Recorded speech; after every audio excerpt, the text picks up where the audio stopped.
रही थी कि हम ही सही है इस पूरे मामले पर। एक तो मैं बिल्कुल ही सरप्राइज नहीं हूं जिस तरीके से जिस डायरेक्शन में स्पीकर का डिसीजन जा रहा है। दूसरा, बचपन से हमने ये कहावत सुनी थी, वही होता है जो मंजूर खुदा होता है। रिपब्लिक है देश के, फिर कहा गया वही होता है जो मंजूर कॉन्स्टिट्यूशन होता है।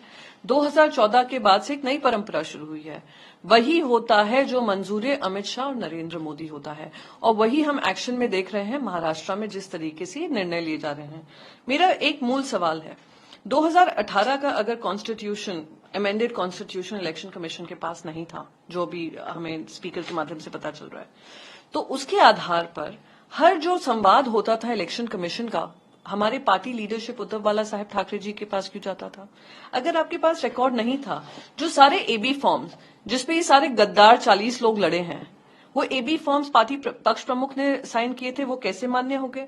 और चलिए मैं ये भी मान लूं कि आपको अमेंडेड कॉन्स्टिट्यूशन में सहमति नहीं थी, तो किसने इलेक्शन कमीशन में आपको जाने से आपके हाथ रोके थे या पैर बांधे थे? आपको 2022 में याद आता है कि आपका संविधान क्या होता है? ये कुछ नहीं है, ये मौका परस्ती है, अनफॉर्चुनेट कॉम्प्रोमाइज ऑफ एथिक्स है।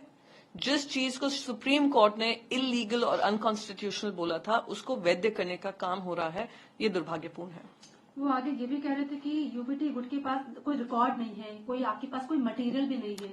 वही मैं कह रही हूँ, वो ये कह रहे हैं 2018 का कॉन्स्टिट्यूशन का रिकॉर्ड उनके पास नहीं है, अमेंडेड कॉन्स्टिट्यूशन का।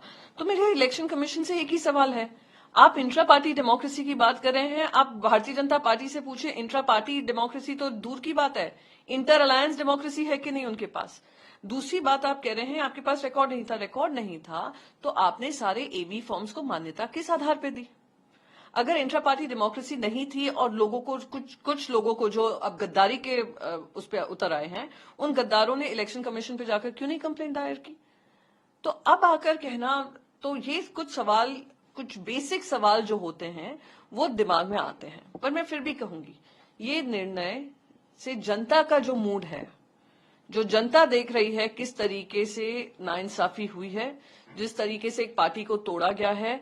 आप मान लो ये हो गया है कि आपके घर में चोरी होती है, आप पुलिस स्टेशन जाकर कहते हैं मेरे घर में चोरी हुई है, आप उनको ये बोल देते हैं, पुलिस ये कह देती है कि ये चोरी जो हुई है, जो चोरी का सामान है, वो चोरों को बिलोंग करता है, जो ओरिजिनल ओनर है उसको नहीं।